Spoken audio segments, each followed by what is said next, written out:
Hey les amis, c'est Paul avec une autre vidéo pour vous. Je pense que c'est une vidéo que beaucoup d'entre vous ont déjà vue. Je ne l'ai moi-même découverte que récemment, il y a une semaine, et je l'ai trouvée très intéressante. Donc je me suis dit qu'il fallait que je la partage avec vous afin que ceux qui ne l'ont pas vue aient une chance de le faire sur cette chaîne. Il s'agit d'un épisode de Mythbusters qui s'appelle, je crois, Un vol de rêve. Et Adam Savage, un des acteurs du show, est à bord de cet avion U-2 qui est en train de grimper à une altitude de 21 000 mètres. Donc allons-y, regardons cette vidéo et voyons si vous pouvez repérer quelques trucs. Jusqu'à ce qu'ils atteignent leur altitude de croisière. Nous allons passer maintenant d'une vitesse de 300 km/h à une vitesse de croisière de près de 900 km/h, trois quarts de la vitesse du son. La courbe change quand l'avion se penche. C'est officiellement pour moi l'altitude la plus élevée où je suis allé. On arrive à 18 000 mètres. Waouh, regardez cette courbe.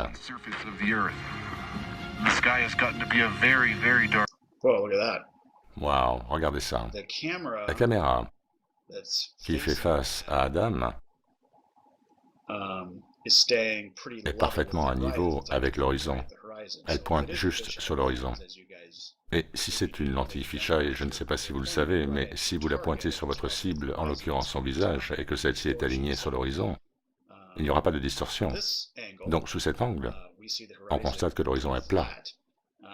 Mais quand on passe sous l'angle de la caméra sur le côté de l'avion, surtout quand l'aile bascule, pointe vers le bas, et vous pouvez le voir, la caméra tourne pendant le virage, et plus l'avion penche, plus la courbe se prononce à cause de la distorsion de la lentille fisheye. Donc continuons. Incroyablement belle journée. Et à cette altitude, 20 000 mètres, plat, on distingue que les bords de notre planète sont vraiment courbés. Vous avez vu?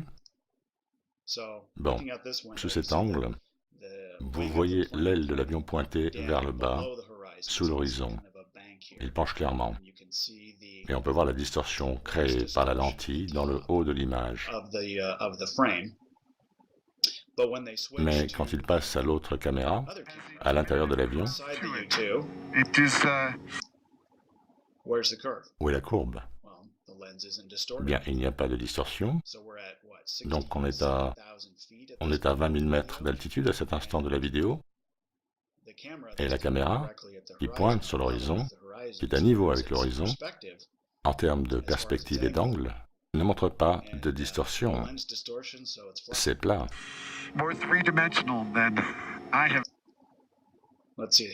Voyons cette autre image.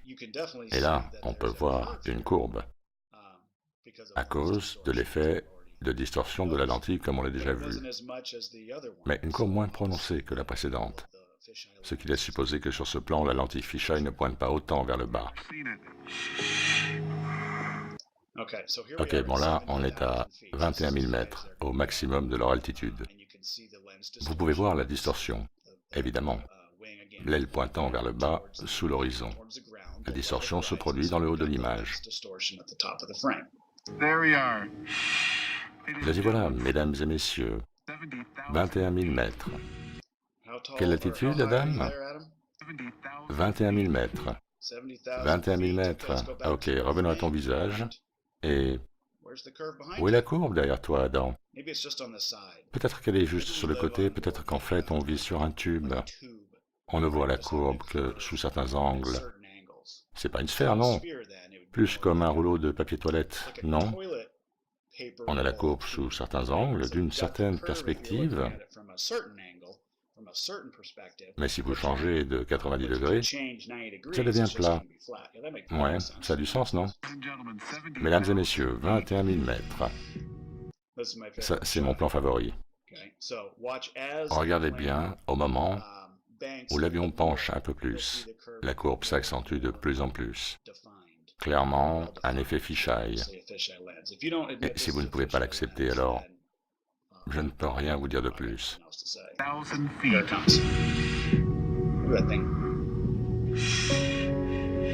At this point, watch that again. 1,000 feet. 1,000 feet. Voilà ce qu'on appelle l'effet fisheye. On retourne à Adam. À cette altitude, en dehors des 6 astronautes de l'ISS, nous sommes les 2 plus hauts. Et le voilà à nouveau dans le cockpit. L'avion semble penché là. Humain au-dessus de la planète Terre. Encore la courbe, due à la distorsion de la lentille. Et à nouveau, retour, à niveau, et... Où est la courbe, Adam? Où est la courbe? Soit tu as des verres fisheye sur tes lunettes, soit tu mens, Adam. Oh ouais, je précisais que je portais une combinaison spatiale pressurisée. Ouais, attachée à une fusée. Pas banal comme manière de passer sa journée. Ah, regardez la courbe qui se réduit quand l'avion penche. La distorsion se réduit petit à petit. Si la caméra s'oriente vers le haut de l'horizon. Pour l'instant, elle pointe vers le bas, vers le milieu de l'écran ou plus bas, ce qui provoque la distorsion vers le haut. Jamie, I totally owe you one. Les opérations complexes et épuisantes de préparation du vol. Complexes? Oh, j'adore ça, wow. The complex, exhaustive preparations and taxing takeoff. I totally owe you one. The complex, exhaustive. The complex, The complex, Non, c'est pas une Fish Islands. Pas du tout. Les opérations complexes et épuisantes de préparation du vol semblent maintenant bien loin. Oh, regarde ça! Waouh! C'est San Francisco, c'est là où j'habite. Waouh, regardons ça. C'est San Francisco, là. Regardez, là, l'effet de distorsion. OK? La Terre serait super petite si ça, c'est San Francisco, et en haut, cette courbe qu'on voit. L'État de Californie est énorme. Non, c'est pas possible. C'est exactement la raison pour laquelle le U-2 a été conçu. Passer des heures ici à regarder en bas. 21 000 mètres et la courbe est beaucoup moins prononcée. Qu'est-ce qui se passe? Hein? Ah, cela est peut-être dû à l'effet de distorsion pour collecter des renseignements. La vue depuis un avion commercial est belle, mais celle-ci est transcendante. Ce sont les manœuvres d'ouverture et de fermeture du vol qui mettront les pilotes à rude épreuve. Les défis pour faire atterrir cet avion.